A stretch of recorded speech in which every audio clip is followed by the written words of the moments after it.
It's time for Football at 4 with Geoff Mosher. My personality is I want to win badly. I want to win more Lombardis for Philadelphia and our fans. We got the greatest fans around, and I will do everything possible. Powered by the Inside the Birds podcast. Now, live from inside the Matt Black Kia Studios. This is Football at 4. Football at 4 is powered by the Inside the Birds podcast, which drops tomorrow morning at 6 a.m. You can get the latest edition from Monday. It is out right now. Geoff Mosher, Adam Kaplan, of course, bringing you that. This hour brought to you by PropSwap, America's sports betting marketplace. Sell your sports bets and take your profit. Find out how at PropSwap.com or download the PropSwap app today. I will say this, I was just reading this, Mosher. LeBron James was saying that he told everybody that they shouldn't have played, that so many injuries that are going on right now.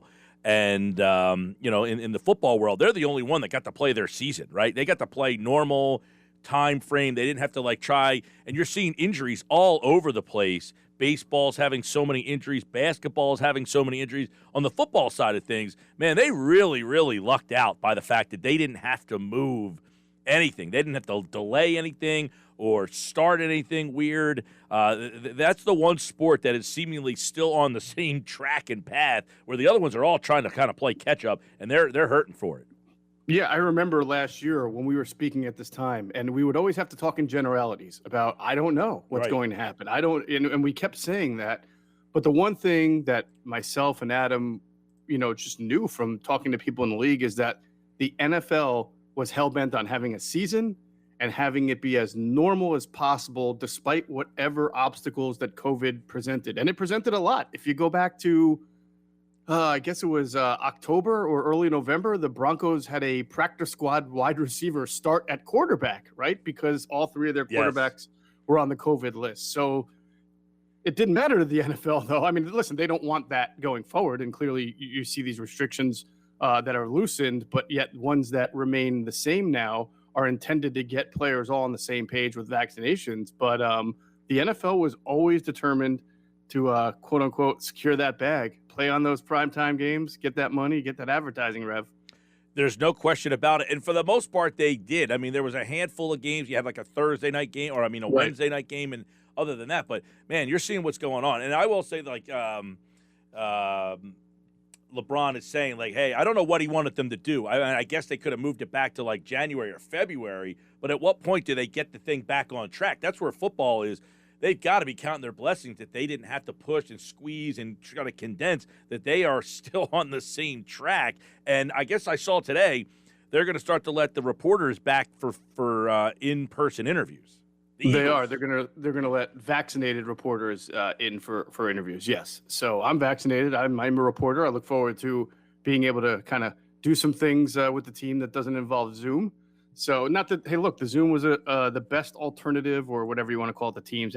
Whatever they set up was the best alternative that we could have dealt with. But it is time now, and I'm happy to see the NFL is doing that. And I hope that all sports start to go back toward that direction where we have – now, if people, leagues, media reps want to have discussions about some of the issues that have come up lately, with I can't remember the woman's name who the tennis player who pulled out of the tournament. Mm-hmm. Osaka, is that her name? Yep. Yeah. If they want to have discussions about, the media climate and what's too much and what's not enough and what's mandatory and what's not, I'm sure, people who are in higher places than I in the media would be happy to have those discussions. But I do think it's time to, for those who are vaccinated to be able to get back to that.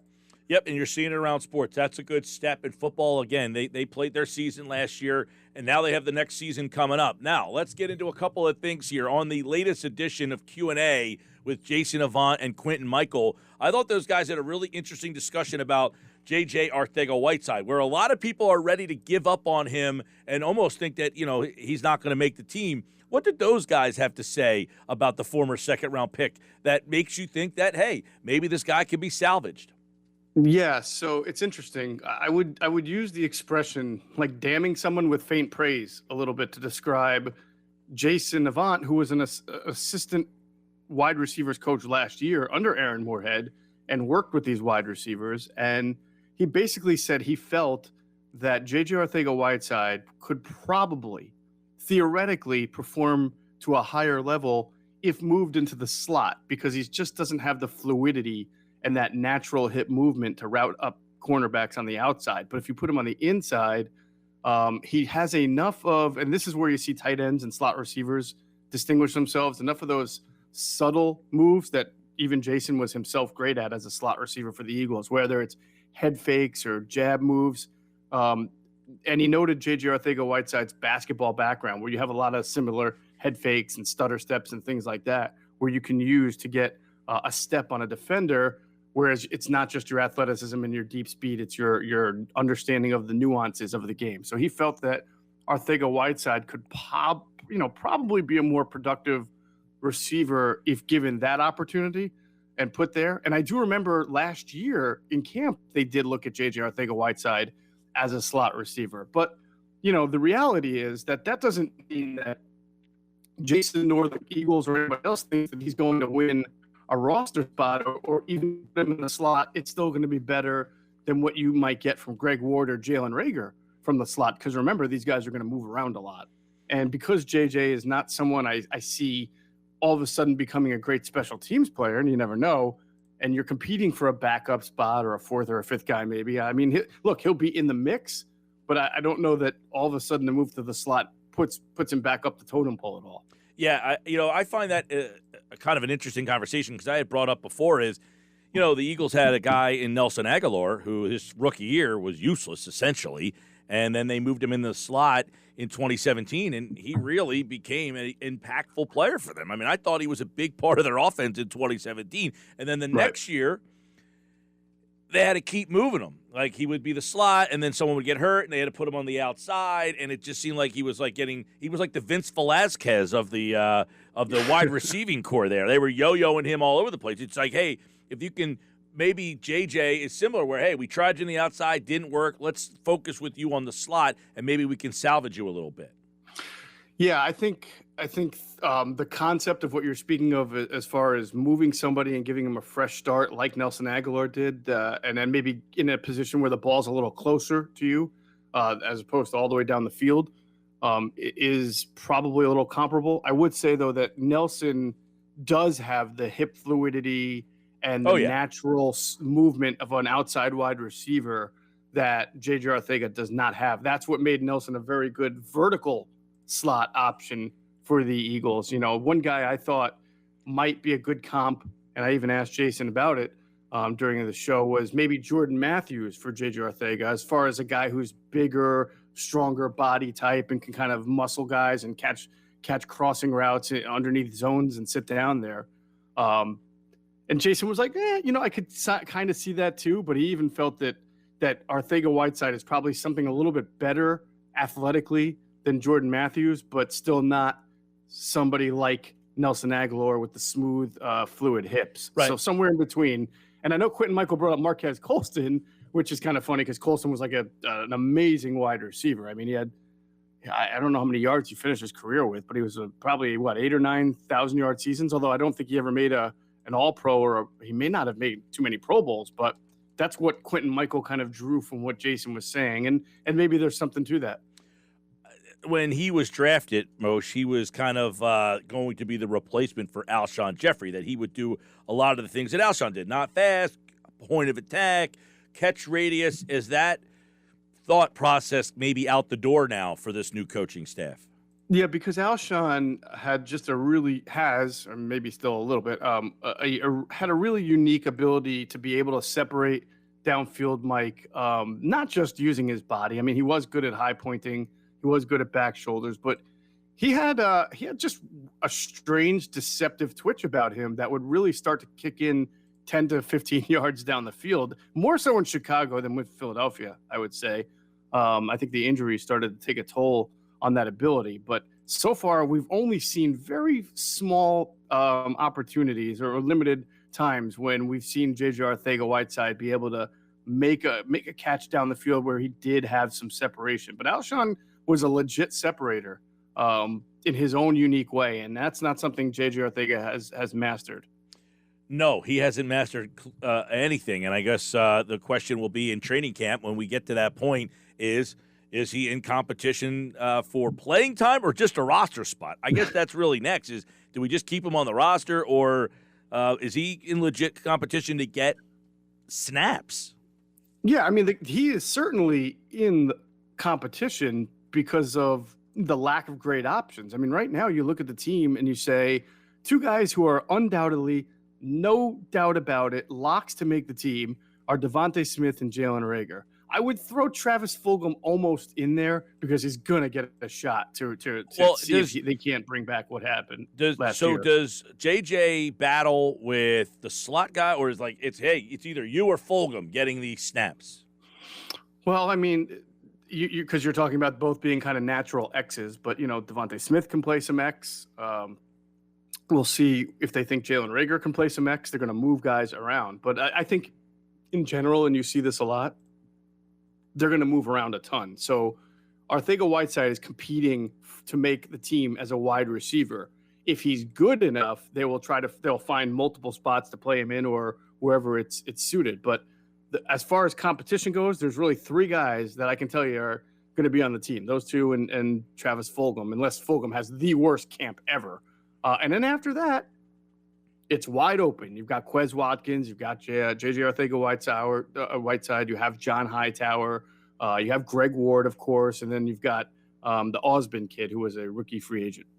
Yep, I know one of the things I'm looking forward to when we get to training camp, which is what, July 26th? Is that like the universal, something like that? I thought it was the 27th, but it could be the 26th. Well, somewhere in that range. That's like the universal training camp date, except for the teams that play in the Thursday night opener and the Hall of Fame game. So correct. July 27th. So we are closing in on 1 month away from training camp. I think the wide receiver thing is going to be one of the more fascinating ones. We touched a little bit on linebacker on Monday when you were on with us, that linebacker spot, how many different pieces you got there. Because much like wide receiver, you have so many different guys who do different things. You don't have a bunch of guys who are similar. It's well, you do this and you do that and you can rush there and you're these two spots have a plethora of guys who are very unproven, but they all do a lot of different stuff.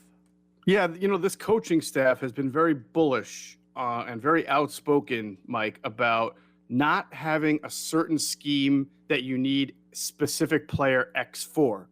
They've both Nick Sirianni and Jonathan Gannon have come out and said, we want good players, we want multifaceted players, and it's our job to find what they do best and put them in a position to succeed. Now, does that mean they don't have a scheme? No, of course they have a scheme. Of course they have a concept of what they want to do. When you take over in your first year, you may find that you don't have the personnel to do what you want to do. So you have to tinker with your concept and tinker with your scheme until you get the personnel to do what you want to do. But I do think it's better in general, and I do feel like these guys are being honest when they are open-minded about just having really good, well-rounded players and then seeing where they can put them. Because the league is going that way. It's sort of like the NBA positionless player. Once you get past the front four, right, and you get into your linebacker, safety, nickel, cornerback level, you're starting to see guys move all around. You're starting to see safety linebackers, slot corners, right, corner safeties and things like that. I mean, the Isaiah Simmonses of the world, the Tyrann Mathieu of the world, they're lining up all over the place. Yeah. And you talk about the different in the secondary and how you get past the defensive line. You got ends and tackles still kind of there, the linebackers. Mm-hmm. But then this team on the secondary, you wonder how many guys, if you're sticking Jonathan Gannon and his staff in a room, if they're going through the defensive corners, and are they saying, how many of these guys do we think are NFL caliber guys that we really like to play? Not that we might not like to have on our practice squad or give them a shot or have them in, the third or fourth. How many of them can actually play if asked? Kevon Seymour, he's a guy that, wasn't he the guy they picked up he was working a moving furniture or something? Yeah, he was. It's funny. He just had a nice interview on with Adam on Sirius XM a while back, and Adam said he was blown away. He was working at a tire store in California, and he had both of his shoulders repaired and got his shot with the Eagles because, the Eagles given everybody a shot at cornerback over the last 2 years. I mean, if you played the position, the Eagles probably looked at you. They may not have brought you in, but they probably looked at you and know who you are if you're a cornerback. And, you got to love a guy who is at a tire store right now playing for the Eagles. It reminds you of Lou Brown in Major League, where he's like, manage the Indians? Get back to you. You got somebody on the line about white walls. Yeah. I mean, like, you wonder, like, how many guys legitimately that are currently in that depth chart make the team. Like, do they say make the team? Like, I feel like we're all still like, wait, we got, July 27th. We're about 6 weeks away before they get out there. How many – is there going to be a new corner or two that enter this mix, or is this what you're going with? It could be what they have to go with. It just all depends. What if Gilmore is like? Could you like he didn't show up for camp? There's some people that think he could get traded. I mean, is that somebody that makes any sense at all? If they weren't going to pull a trigger to get Julio Jones because some of it was also financial, how are you going to fit that money under the cap? Are you going to extend it for future years? I think you have to have the same kind of trepidation about Stephon Gilmore, who's coming off an injury, by the way. You drafted Zach McPherson, so you would like to get to be able to play him, if not this year, soon. So how many years are you going to commit money to Stephon Gilmore if you trade for him? You play McPherson in the slot. What's that? You play McPherson in the slot. You could. Yeah, you possibly could. But they seem to have an abundance of slot receivers right now with Josiah Scott, with Avonte Maddox, maybe some of these third and fourth. Craig James might be someone they look at the slot. They may look at some of these safeties and see them as slot corners. So I just don't see. I don't see it happen. I never slammed the door on the Eagles because you never can. But I don't see that happen. I only bring that up because it just seems that like he doesn't show up, and then that typically in New England kind of leads down the road of whereas Seattle came out and they kind of absolved Adams from not showing up. Like, hey, you do not have to be here. That's not the route that New England's taking. It's like, all right, you don't want to show up? You're out. Well, you do wonder if things change. I mean, New England doesn't have Nick Caserio there anymore. I know that this is a Bill Belichick operation, but Bill Belichick doesn't have Tom Brady there anymore, and he's coming off a pretty bad year. Not that I think he's going to totally change, but I don't know that he's going to be kicking Steph Gilmore out the door right this way. And if he does, I think he's going to want something pretty good in return. All right, Geoff Mosher, Football at 4. Don't forget the new Football at 4 podcast with Adam Kaplan drops tomorrow morning at 6 a.m. with all the latest Eagles offseason stuff. We're going to be getting into training camp soon. We're going to be getting into division previews here on Football at 4. We'll take a look at all of the teams around and see all the big storylines because, man, there are so many things going on right now. I mean, we don't know what's going on. How many teams did we talk about with Andrew yesterday? I think we have 8 quarterback battles, right? Something like that. Wow, is it that many? Well, I mean, you got, I don't know. Do you believe in Washington's got a quarterback battle? No, I don't believe that's a quarterback battle. I believe that's Ryan Fitzpatrick's job. All right, so you got, okay, so they're saying that. Washington, okay. How about Chicago? Do you believe them? I believe them, but I think it should be a quarterback battle. I would certainly want Justin Fields to go win that job. Facts. All right. New Orleans? Yeah, I guess so. I guess that is. Denver? No, that's Bridgewater's. You don't trade to sit him on the bench. That's going to be Bridgewater's job. Did draft a guy in the first round, right? Locke and Bridgewater. So, but you would imagine that it's not 100%. I guess Houston doesn't know what they're going to do. That's one of those faux battles that they say is a battle, but just like the whole, I think Fitzpatrick and Heineke thing. But I think that when you trade for Teddy Bridgewater and pay the money, although I know Carolina had to absorb a lot of it, but you do it with the intent of starting Teddy Bridgewater. You got Houston. They have no idea, I would imagine, what's going on with Deshaun Watson right now, or maybe they do and aren't saying anything. Mm-hmm. Yeah, I guess that's a battle. But if it's not him, is it the kid they drafted from Stanford? Now, who'd they sign? They got Tyrod Taylor. Yeah, yeah. Okay. And I don't know. Do you think?